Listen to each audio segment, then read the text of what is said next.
Assalamualaikum warahmatullahi wabarakatuh. Saya Wikan Dewanto, NIM 180303002022. Di sini saya akan mempresentasikan tentang muamalah dan contohnya. Muamalah adalah sebuah hubungan manusia yang dalam interaksi sosial sesuai syariat. Karena manusia merupakan makhluk sosial yang tidak dapat hidup berdiri sendiri dalam hubungan dengan manusia lainnya. Manusia dibatasi oleh syariat tersebut yang terdiri dari hak dan kewajiban.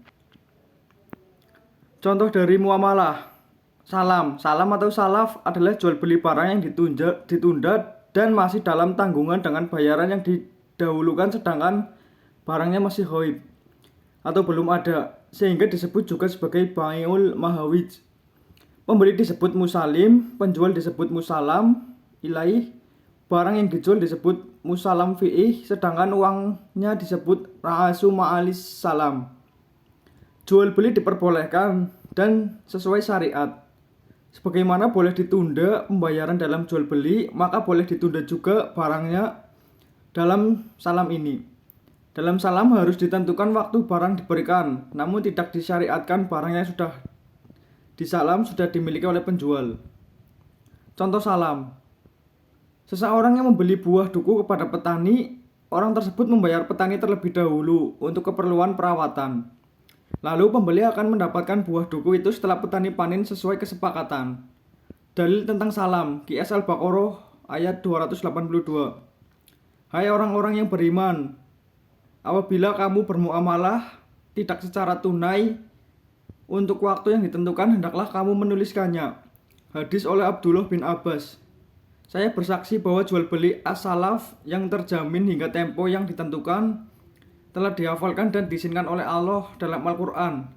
Lalu beliau membacakan surat Al-Baqarah ayat 282 tersebut.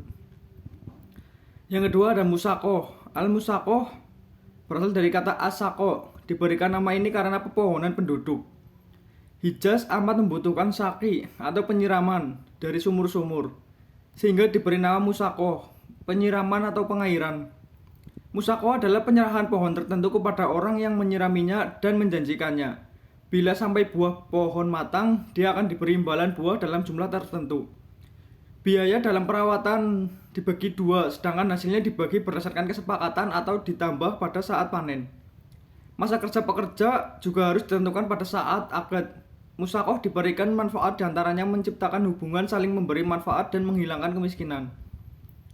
Contoh musaqah: seseorang pemilik tanah menyerahkan pohon baik yang ditanam atau belum dengan sebidah tanah tertentu kepada seseorang yang akan menanam, merawat, menyiram, dan sebagainya, sehingga pohon itu berbuah. Lalu pekerja itu akan mendapatkan bagian yang telah disepakati, sedangkan sisanya untuk pemilik tanah. Dalil tentang musaqah dari Ibnu Umar radhiyallahu anhu bahwa Rasulullah SAW menyuruh penduduk Khaybar untuk menggarap lahan di Khaybar dengan imbalan separuh dari tanaman atau buah-buahan hasil garapan lahan tersebut. Hadis riwayat Bukhari dan Muslim. Yang ketiga, musyara'ah. Menurut bahasa al-musyara'ah memiliki dua arti, yakni trah al-zura'ah atau melemparkan tanaman dan al-hazar atau modal. Musyara'ah ialah mengerjakan tanah orang lain seperti sawah atau ladang dengan imbalan sebagai hasilnya, seperdua, sepertiga, atau seperempat. Sedangkan biaya pengerjaan dan benihnya ditanggung oleh pemilik tanah. Menurut Syekh Ibrahim Al-Bujri, bahwa musyara'ah adalah pekerjaan mengelola tanah dengan sebagian yang dihasilkan darinya dan modal dari pemilik tanah. Contoh musyara'ah: seorang PNS memiliki sebidang tanah yang tidak digunakan. Lalu ia menyerahkan tanah tersebut beserta modal pengelolaan kepada seseorang. Hasilnya akan dibagi sepertiga untuk penggarapan dari total hasil panen. Dalil tentang musyara'ah dari Abu Hurairah radhiyallahu anhu berkata, bersabdalah Rasulullah Shallallahu alaihi wasallam, barang siapa yang memiliki tanah maka hendaklah ditanam atau diberikan faedahnya kepada saudaranya. Jika ia tidak mau maka boleh ditahan saja tanah itu. Hadis riwayat Muslim. Barang siapa yang mempunyai tanah, hendaklah ia menanaminya atau hendaklah menyuruh saudaranya untuk menanaminya. Hadis riwayat Bukhari. Ji'alah dapat diartikan oleh yaitu memberi upah kepada orang lain yang dapat menemukan barang yang hilang atau mengobati orang yang sakit, atau orang yang menggali sumur sampai keluar mata air, atau orang yang menang dalam sebuah kompetisi. Ada dua orang yang berakat dalam ji'alah, yaitu ja'il, yaitu orang yang mengadakan sayembara, disyaratkan baligh, berakal dan cerdas. Yang itu amil, orang yang melakukan sayembara, tidak disyaratkan.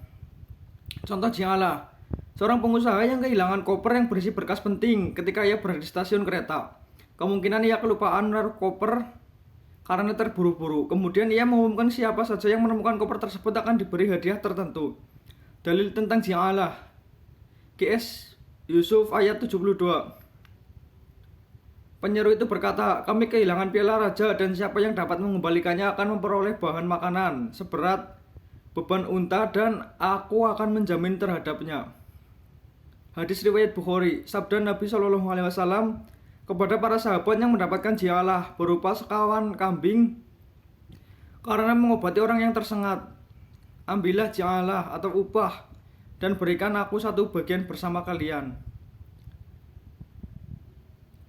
Utang piutang. Dalam fikih Islam, utang piutang atau pinjaman telah dikenal dengan istilah al-qard. Utang piutang adalah memberikan sesuatu yang menjadi hak milik pemberi pinjaman kepada peminjam dengan pengembalian kemudian hari sesuai waktu yang telah disepakati dalam perjanjian. Hukum utang piutang pada asalnya diperbolehkan dalam syariat Islam. Bahkan memberikan pinjaman kepada yang membutuhkan sangat dianjurkan karena di dalamnya terdapat pahala yang besar. Meskipun diperbolehkan berhutang, Islam mengajarkan umatnya untuk menghindari utang semaksimal mungkin jika mampu untuk membeli secara tunai. Contoh utang piutang. A sangat membutuhkan uang untuk biaya rumah sakit ibunya. Kebetulan si B memiliki uang yang sedang tidak digunakan sebesar 2 juta. Maka A meminjamkan uangnya tersebut dan akan mengembalikannya dengan jumlah yang sama dalam 1 bulan kemudian sesuai perjanjian. Dalil tentang utang piutang, QS Al-Baqarah ayat 245. Barang siapa meminjami Allah dengan peminjaman yang baik, maka Allah melipat gandakan atau ganti kepadanya dengan yang banyak.